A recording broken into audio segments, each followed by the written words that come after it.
We're interrupting programmes to tell you that Diana, Princess of Wales, is gravely ill in intensive care in Palace's Salpêtrière Hospital after being seriously injured in a car crash which killed her friend, the Harrods Air Dodi fired. The car is still in the tunnel where it crashed. The accident happened shortly after midnight. Diana and her friend Dodi Al Fayed have been dining at the Ritz Hotel, and we have just received news from the Press Association that in fact her injuries may be more serious, perhaps much more serious than we had imagined beforehand. Policemen clear the way for the princess £17 million richer after her divorce deal. She had everything to live for in that last tragic summer. She was out there having fun. Al Fayed's multi-million-pound yacht. Tonight, another royal controversy sparkles. Not only was he known as a playboy, but he was engaged to somebody else. She looks really quite sexy, but then she's a single woman in her 30s. Why not? Falling in love with a doctor and a heart surgeon to boot. I mean, it's astonishing. Diana was divorced. Was Diana going to marry Dodi Fayed? This was front-page tabloid news. She was alone. She shouldn't have been there alone. I remember being asked to watch a very harrowing tape, and I thought, I know that look. She was not happy. It was the perfect storm, and it ended in tragedy. If there was no money in the photographs, they would have been after her in the tunnel.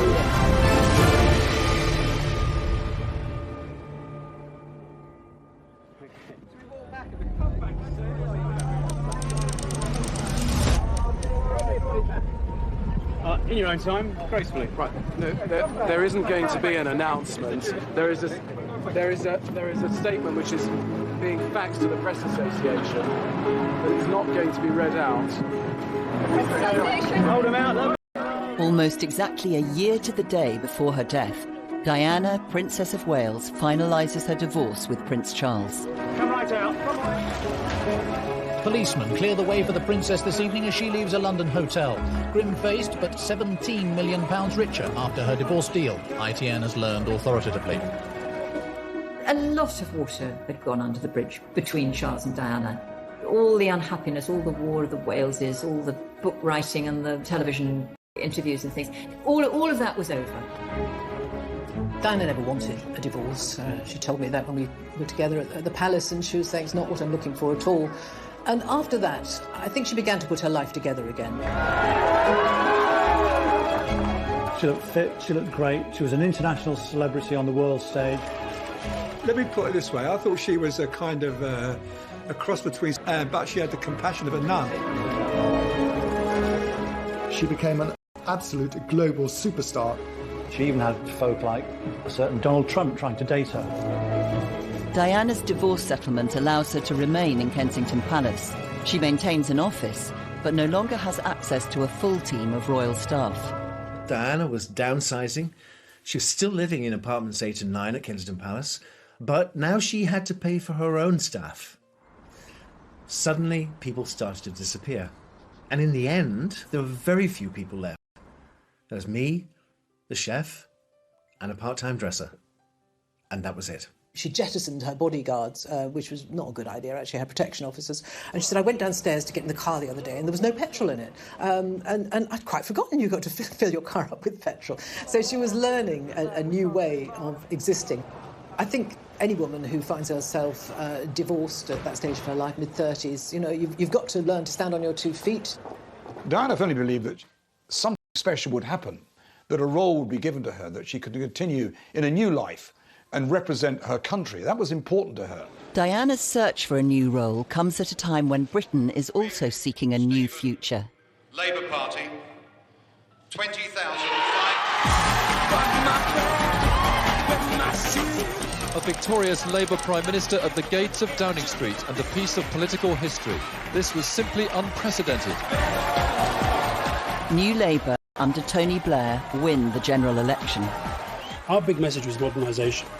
The one thing that I think people thought about Princess Diana is that she was a very modern reflection of where she came from.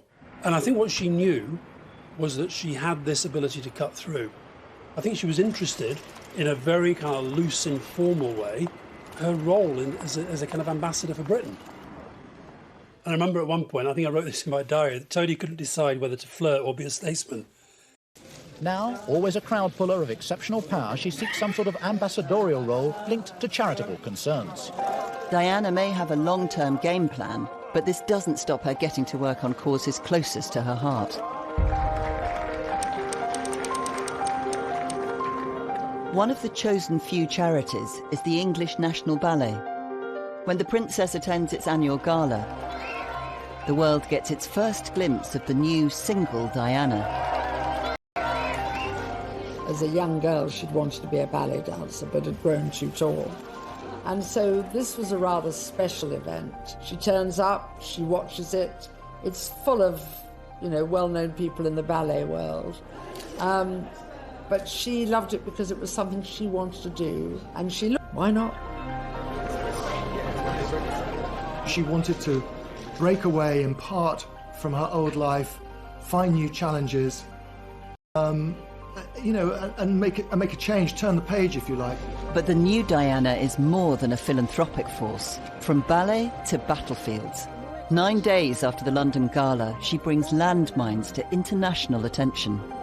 I am not a political figure, and as I said at the time, and I'd like to reiterate now, my interests are humanitarian. 5 days later, Diana takes this message across the world. She was lauded at ceremonies in New York. She went to the White House and met Hillary Clinton to discuss her landmines campaign. There are said, ladies and gentlemen, to be around 110 million landmines undetected in the world.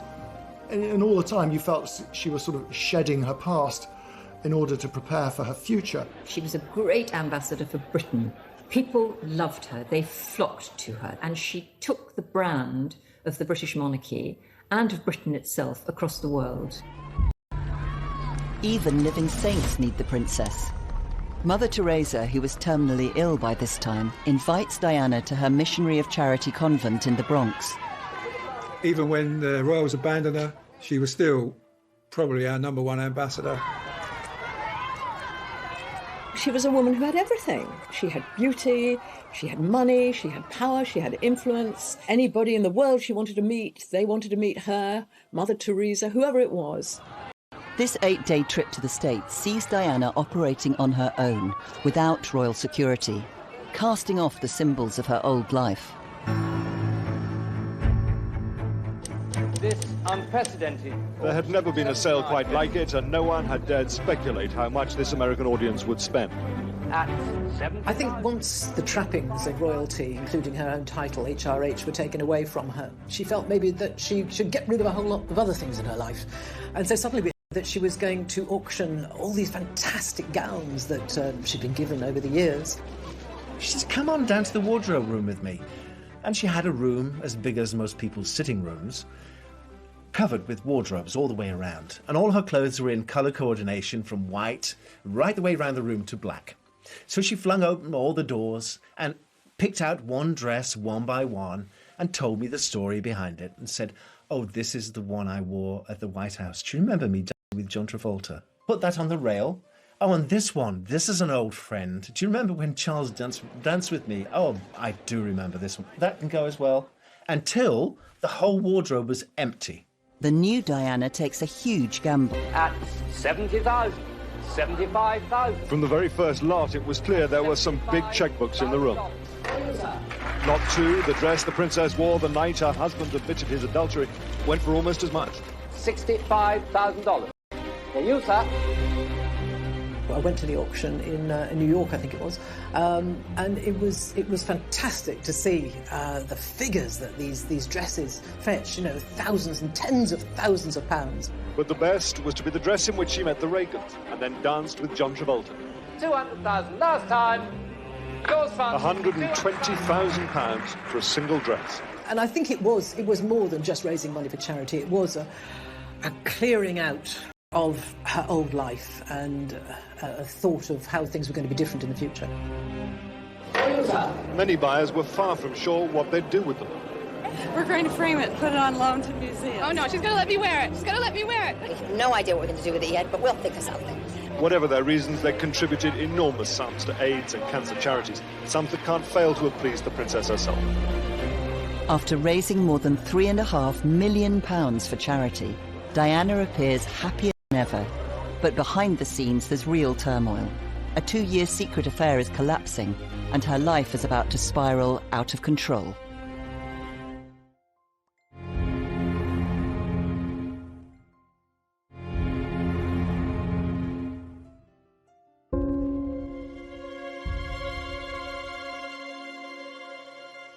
Diana celebrates her 36th birthday at the Tate Gallery in London. The gallery was opened in 1897 by the Princess of Wales. Today's princess seemed very cheerful on this, her first birthday since her divorce. The guest list reflects not just the cream of London society, but also the greatest names in British cool and Hollywood glamour. She was making new friends. Her traditional friends, the sort of aristocratic type of people that she'd grown up with, were being replaced by celebrities. There was Elton John, there was Versace. David Bowie's wife was there, Steve Martin, some, Hollywood glitterati, as well as a few members of the royal family. It was a big event, 500 people, I think, and she looked absolutely stunning. I mean, she was dressed to kill. But for Diana, there is one guest in this star-studded reception who is conspicuous by his absence. An eminent heart surgeon called Hasnat Khan. There'd been rumours for quite a long time that Diana was in love with a heart surgeon, but nobody knew quite who or whether it was true. In 1996, Diana developed an obsession for heart surgery. She received much criticism for allowing a film crew to follow her into the operating theatre. I remember her telling me once when I was at the palace that she loved to go and watch heart and see for myself what wonderful work the doctors and nurses do. Well, you gather information much more from the visual contact rather than reading books, I find. So when I stand up and speak about the various subjects, whatever it is, I find it more beneficial if I've actually seen it. She said, the heart, it's so important, Jenny, isn't it? The heart, it means everything. But there are other matters of the heart at stake too. Diana was secretly dating one of the surgeons. She was enormously attracted to Hasnat. He was a kind, really solid bloke. And he did this most amazing work. There's something slightly Mills and Boons, if you like, about a young woman falling in love with a doctor and a heart surgeon to boot. I mean, there was Diana who wanted to be the Queen of Hearts, and there was Hasnat Khan, the man who mended broken hearts. But on the face of it, Hasnat Khan was unlikely boyfriend material. Here's Diana, working out, eating healthily, and there's heart surgeon Hasnat Khan, drinking Coke, eating burgers, overweight, not working out. I mean, it's astonishing. Only Diana's closest inner circle knew about the relationship. I would bring him into Kensington Palace in the boot of my car or underneath a blanket on the back seat of my car. The police never stopped me. I'd take him in the back entrance.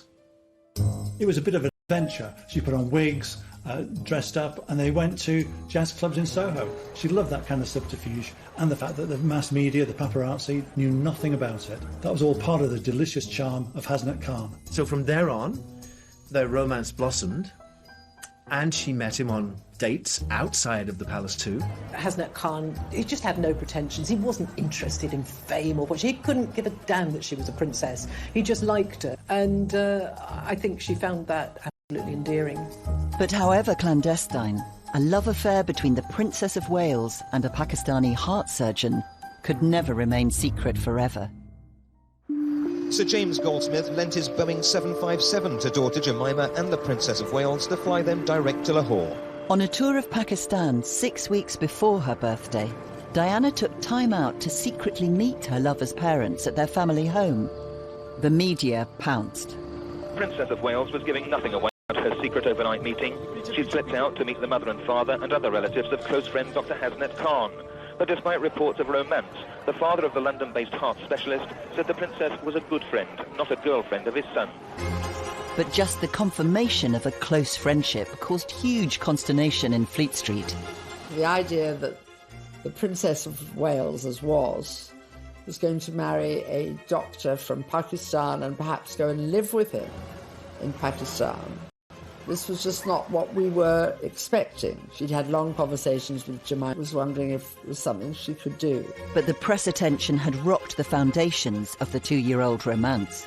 He didn't want anything to do with the hullabaloo. He wanted to just be a heart surgeon, and I can understand that. And so, you know, it's difficult for someone like Princess Diana, like any superstar, to form a relationship where the other person in the relationship would continually come under a microscope.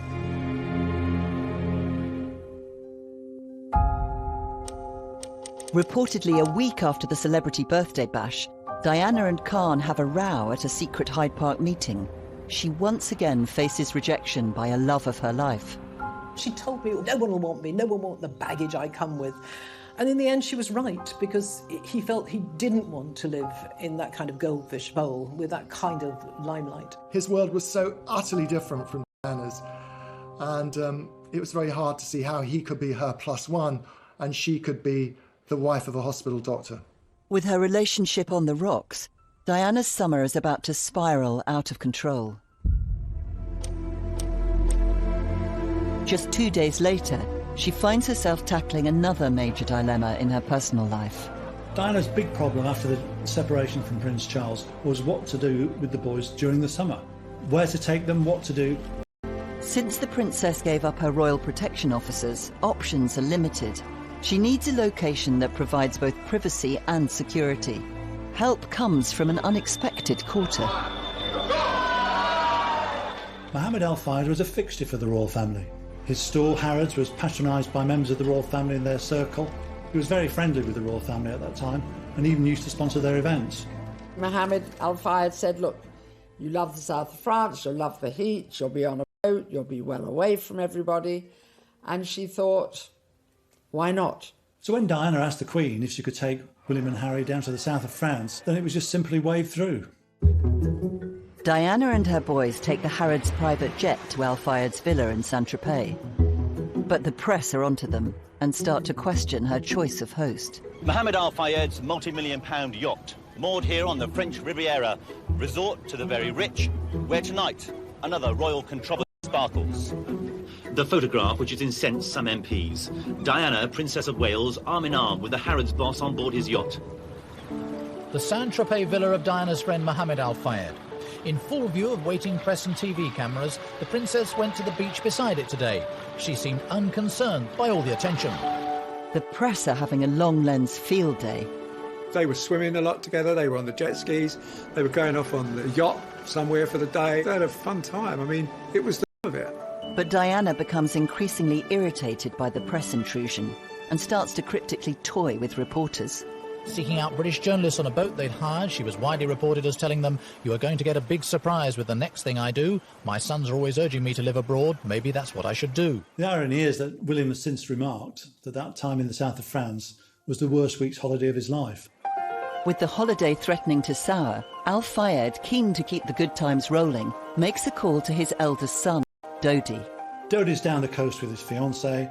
She's a model, they plan to marry, and he leaves her languishing on his yacht, goes off to his dad's yacht, starts making cow eyes at Diana. He was known as a playboy. Not only was he known as a playboy, but he was engaged to somebody else at that time. So you thought, what on earth is going on here? When Dodi jumps ship, he leaves his supermodel girlfriend, Kelly Fisher, high and dry. She believes they're engaged, and a month later files a lawsuit for breach of contract. Miss Fisher loved, trusted, and believed in Mr. Fayed. In return, he took her love, and he gave every indication that they were going to get married, and that he would fulfill all of his promises to her. Paparazzi images of Diana with Dodi are now appearing all over the world. Back in London, Paul Burrell is holding the fort and facing the music for Diana's increasingly tangled love life. Every time the princess rang me, she'd ask about Hasnett. Have you seen him? Have you been to his pub? What did he say? Has he seen the pictures in the papers? What did he think? Is he jealous? Hasnett was furious that Diana could turn to someone like Dodi Al Fayed, the son of a multimillionaire and a playboy. That wasn't Diana. He knew that wasn't his Diana. In the middle of all this furore, Diana receives devastating news from across the Atlantic. Graphic reports covering the murder of one of her closest friends start coming in. Gianni Versace enjoyed worldwide fame and extraordinary wealth, but this morning it wasn't enough to stop him suffering a brutal and squalid death on his own doorstep. He was in the process of opening the gate when he was approached by a white male, perhaps 25 years old. We're told that apparently shot him at point-blank range. This is the spot where Gianni Versace was gunned down in cold blood yesterday morning. The flowers here are covering up blood stains on the steps. It couldn't be a great contrast between this glamorous location in Miami and this cold-blooded act of murder. 5 days after the death of the international fashion designer, a devastated Diana returns William and Harry to the UK. The boys travel up to Balmoral to spend a month with their father. For photographers, it was a welcome relief. Many of them would have spent the summer crawling through the heather to get their picture. This year, the picture came to them. The next...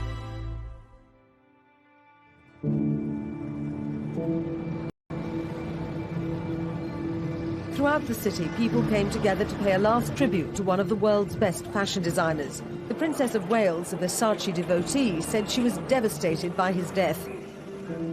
She made her way to the front row, sitting between two stars from the world of music, Elton John on her left, Sting on her right.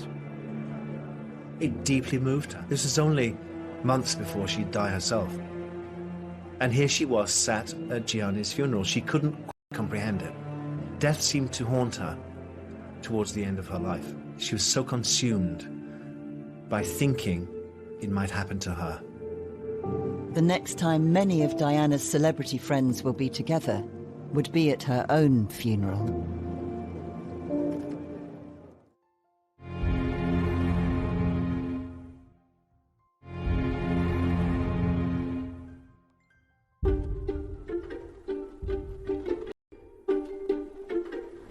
Diana is back in London after attending the memorial service for Gianni Versace 5 days previously. Her boys are up in Scotland holidaying with their father. Prince Charles sported his Lord of the Isles tartan, while all eyes were on his eldest camera-shy son. Home alone, Diana holds another secret meeting with Hasnat Khan, her lover of 2 years, this time in Battersea Park. They had a screaming match late one night. They shouted and screamed at each other, and neither one of them gave in. And so she ended the relationship. You know, I don't know whether it actually broke her heart, but it really upset her. According to Khan, the couple spent the next night together at Diana's apartment. But this was the final breakup, and the last time they saw each other. With Diana's love life spiralling out of control, her schedule is about to follow suit. Within 24 hours of the split with Khan, she's on a plane to Sardinia. Mohammed Al Fayed had bought a yacht, which could be at their disposal, the Jonicle. So Diana then returned to the Mediterranean alone to resume her friendship with Dodi Al Fayed. So the romance was in full acceleration. It was full-on pace, and it was accelerating beyond control. Once again, the press are one step ahead. She was probably the most famous person on the planet at that time, certainly the most photographed, and that wasn't going to disappear, unfortunately for her. The press pack will spend the next 5 days chasing Al Fayed's multi-million-pound luxury yacht around the Mediterranean. Where is she? Look at that. The feeding frenzy to get the first photographic evidence of a romance between Diana and Dodi is unprecedented. I think she definitely reached this thing rather than a person for a lot of people, I think. The sense that she's not really a person, you can kick her about as much as you want. I mean, boatloads of photographers and reporters. It was just huge. I mean, paparazzi from all over Europe were there. She became more vulnerable. The paparazzi took more liberties.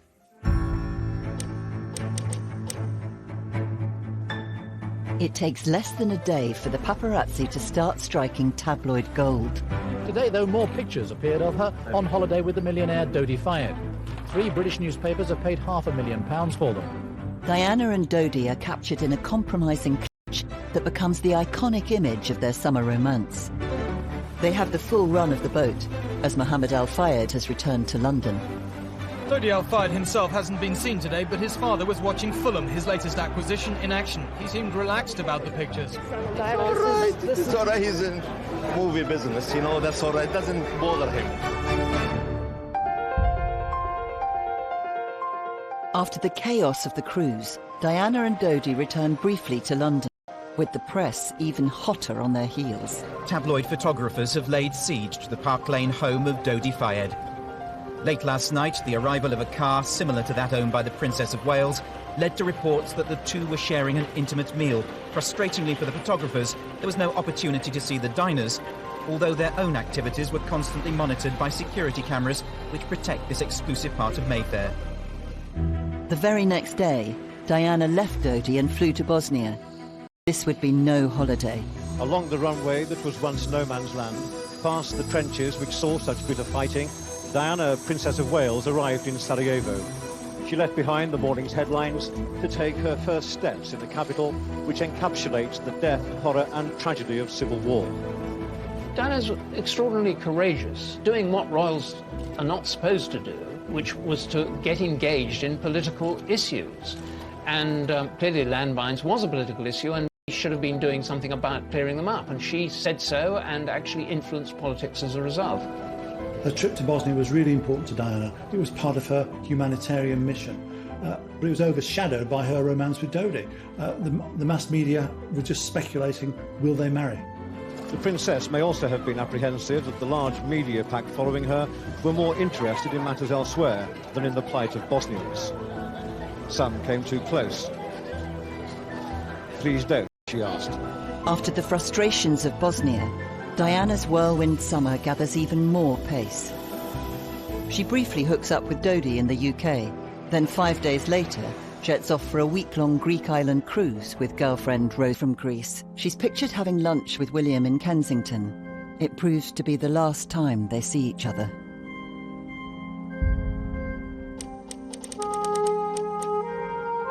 That afternoon, she flies with Dodi for a third, final trip to the south of France. The Jonquil once again tours the Mediterranean, with the paparazzi chasing her from port to port. She ends up back in Sardinia. Dodi and Diana had spent a few very happy days on board the yacht, had a lot of fun together, but it was time to go home. I think they'd actually extended their trip by a few days. The princess rang me from the boat originally and said, "We've gone to be a day late. I should be coming home tomorrow, but Dodi has to go to Paris to do work for his father. I have to go to Paris with him because there's no other way I can get home. I'm on the Harrods jet. So bear with me, delay everything one day, ring Balmoral, tell the boys that the mummy will be with them 24 hours later than she expected, but to be there."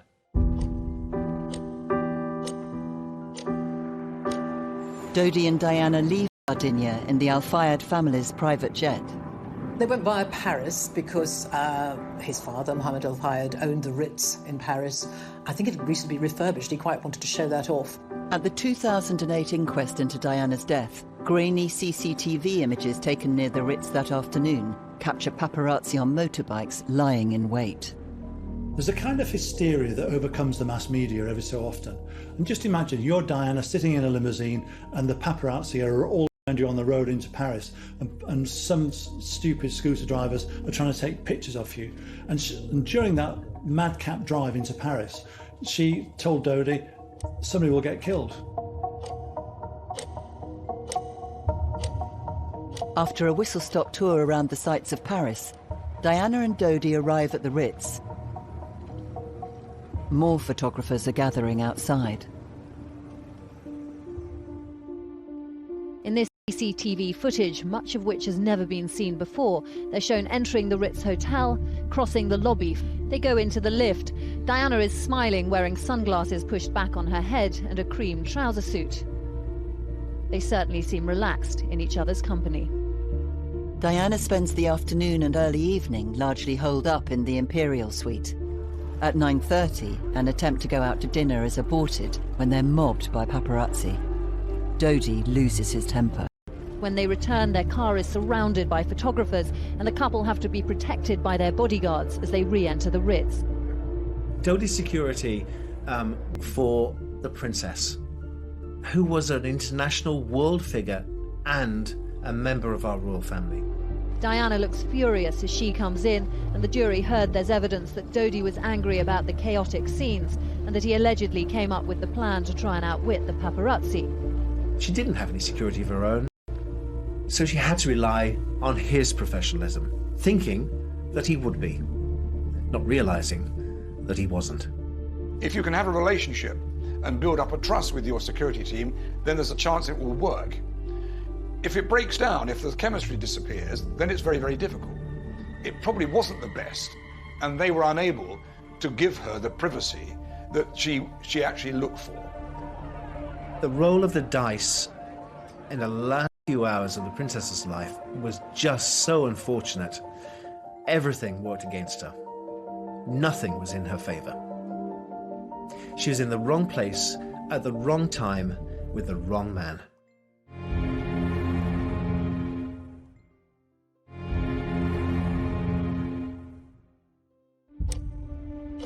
Diana, Princess of Wales and Dodi Al Fayed are under siege in the Ritz Hotel in Paris.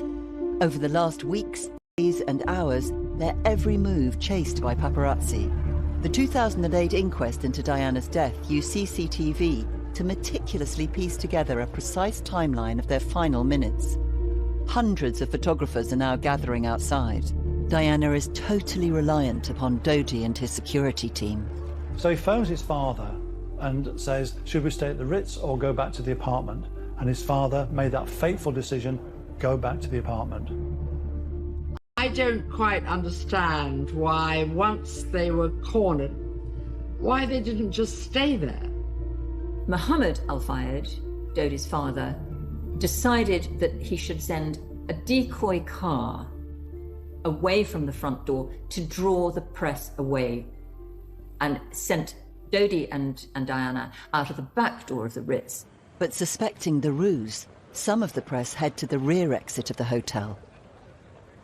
And what needed here, there needed to be some dialogue with the media to find out what they wanted, to make arrangements with the police to organise and police the press professionally and efficiently, and not allow them to patrol the hotel at that time.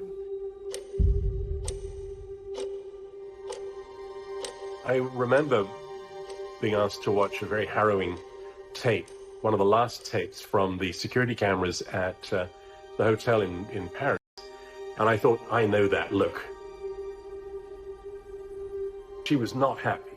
And remembering what a professional, painstaking princess she had been, the way in which, if I made a single mistake, she would notice it. She was very, very aware of how things should be run.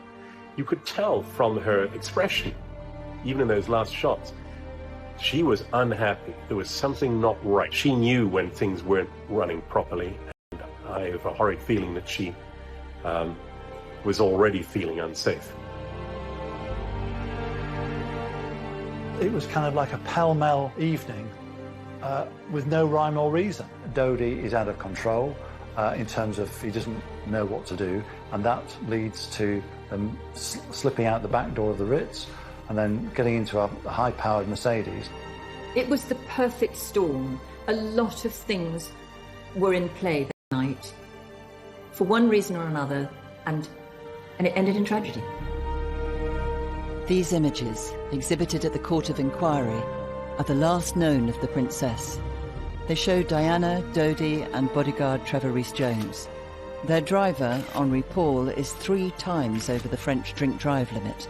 In just 5 minutes' time, they will crash in the Pont de l'Alma underpass. Yes, I was just stunned that something so, it seems so commonplace, if you like. Someone so extraordinary and vibrant and larger than life to die in a car crash. She was alone. She shouldn't have been there alone. You know, I still curse her to this day for going all that way by yourself and not having somebody with you.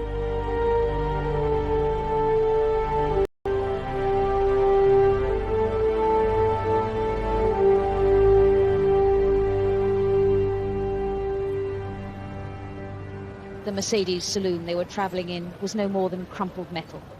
It had careered from one side of the underpass to the other. The driver and Dodi Al Fayed died at once. The security man and Diana initially both survived, though ambulancemen spent 2 hours with her at the scene. At about 10 to 1, the news desk rang me in London and said Diana's been involved in some kind of accident. We think she's all right, but a man who was with her might be dead. And obviously I had to get myself to London straight away. And all the way up there I was listening to the news, I was listening to the radio output, and it came via, well, obviously the tone changed. I know what happens with a royal death. I know the procedure. For the very latest, monitoring all the incoming wires into ITN, Tim Wilcox is in our newsroom. Let's go to him now. Well, yes, Dermot, ago that Diana, Princess of Wales, has died, according to British sources, the Press Association learned this morning. That was followed a few minutes later by another report saying that Paris, Princess Diana dead, according to an unnamed French minister.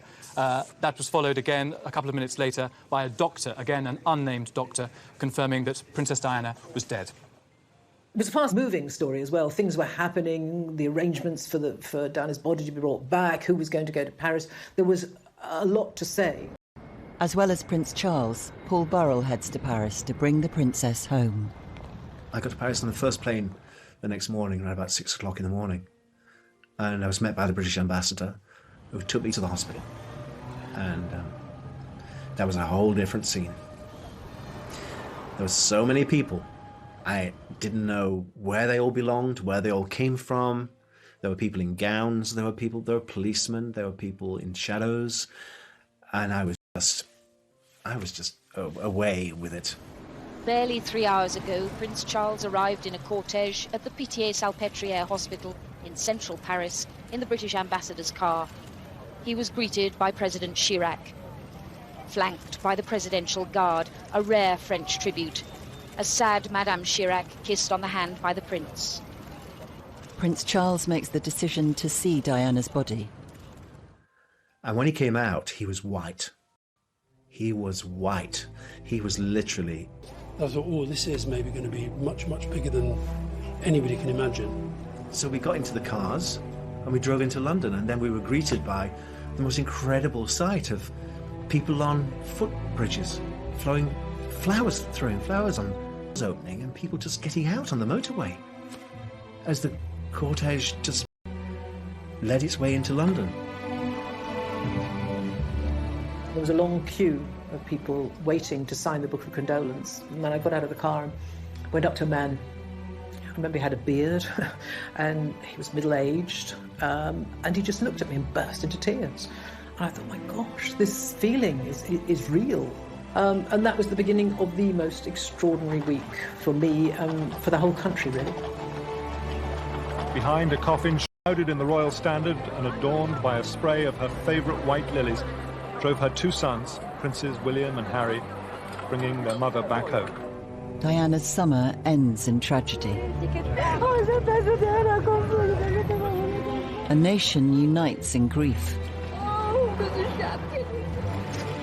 but is left searching for answers. If there was no money in the photographs, they wouldn't have been after her in the tunnel. Forced to say goodbye to the people's princess. It is a point to remember that of all the ironies about Diana, perhaps the greatest was this. A girl given the name of the ancient goddess of hunting was, in the end, the most hunted person of the modern age. Here still thousands came. A royal cortege on a motorway slip road surrounded by families stacked up the banks and the bridges. In life, Diana had touched unlikely and unloved places. Today, in death, in an unremarkable urban landscape, she did the same. It's unbelievable to think that it was only a year that Diana had as a single person to do her own thing on her own 2 feet, and then she was gone. Well, I remember feeling a strange sort of inevitability about it, that she had this extraordinary life, that she had an enormous impact on the world and on so many millions of people. And there was never any way in which she was going to fade away quietly. And although it was tragic that such a brilliant young life should have been cut short, and yet she went pretty much at the height of her powers.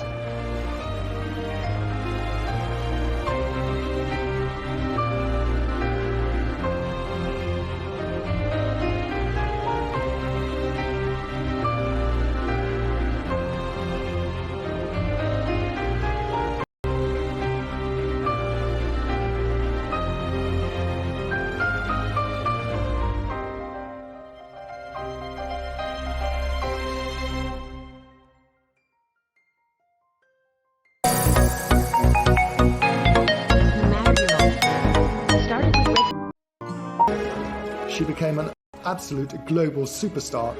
She even had folk like a certain Donald Trump trying to date her. Diana's divorce settlement allows her to remain in Kensington Palace. She maintains an office, but no longer has access to a full team of royal staff. Diana was downsizing. She was still living in apartments 8 and 9 at Kensington Palace, but now she had to pay for her own staff.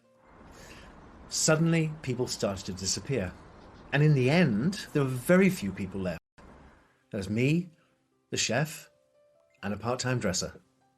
And that was it. She jettisoned her bodyguards, which was not a good idea, actually, her protection officers. And she said, I went downstairs to get in the car the other day and there was no petrol in it. And I'd quite forgotten you've got to fill your car up with petrol. So she was learning a new way of existing. I think any woman who finds herself divorced at that stage of her life, mid-30s, you know, you've got to learn to stand on your 2 feet.